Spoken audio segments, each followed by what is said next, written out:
ഞാൻ സൂചിപ്പിച്ച ഒരു കാര്യം, അടിയന്തരാവസ്ഥ എന്നത് അർദ്ധ ഫാസിസത്തിന്റെ ഭാഗമായിരുന്നു.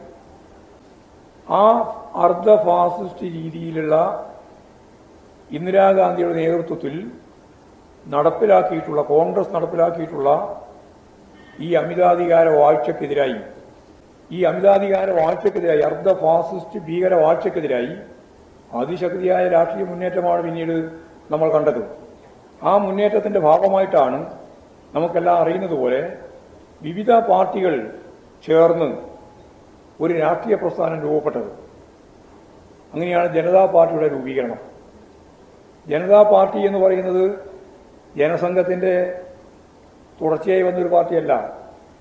വിവിധ പാർട്ടികൾ, സോഷ്യലിസ്റ്റുകാർ, ജനാധിപത്യവാദികൾ, അതുപോലെ തന്നെ ജഗജീവൻ രാമന്റെ CFD, സോഷ്യലിസ്റ്റ് പാർട്ടി, സ്വതന്ത്ര പാർട്ടി, ജനസംഘം ഉൾപ്പെടെയുള്ള പാർട്ടികളെല്ലാം ചേർന്ന് ഉണ്ടായ ഒരു പാർട്ടിയാണ് യഥാർത്ഥത്തിൽ ജനതാ പാർട്ടി. വിവിധ വിഭാഗങ്ങൾ, ഗ്രൂപ്പുകൾ, പാർട്ടികൾ എല്ലാം ചേർന്നുണ്ടായ ഒരു പ്രസ്ഥാനമാണ്.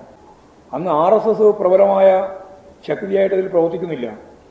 മറ്റെല്ലാ വിഭാഗങ്ങളുമാണ് പ്രധാനപ്പെട്ട ശക്തിയായിട്ടുള്ളത്. RSS ഒരു രാഷ്ട്രീയ പാർട്ടി എന്ന രീതിയിലല്ല, ജനസംഘത്തിന്റെ ഭാഗമായിട്ടുള്ള ഒരു വിഭാഗം എന്ന രീതിയിലാണ് ഇതിൽ ചേരുന്നത്. അങ്ങനെ രാജ്യവ്യാപകമായിട്ട് എല്ലാ വിഭാഗങ്ങളും ചേർന്ന് അടിയന്തരാവസ്ഥ അറബിക്കടലിൽ എന്ന VMS ഉയർത്തിയ മുദ്രാവാക്യം പ്രാവർത്തികമാക്കാൻ ഈ ഇന്ത്യ ഒറ്റക്കെട്ടായിട്ട് മുമ്പോട്ടേക്ക് പോയ ഒരു സാഹചര്യത്തെ പറ്റിയാണ് ഞാൻ സൂചിപ്പിച്ചത്. ആ സൂചിപ്പിച്ചതിനെയാണ് വളച്ചൊടിച്ച് കാര്യങ്ങൾ അവതരിപ്പിക്കുന്നത്. RSSുമായി CPIM ഇന്നേ വരെ ഒരു രാഷ്ട്രീയ കൂട്ടുകെട്ടും ഉണ്ടാക്കിയിട്ടില്ല. ഇന്നലെയുമില്ല, ഇന്നുമില്ല, ഇനി നാളെയും ഉണ്ടാവില്ല.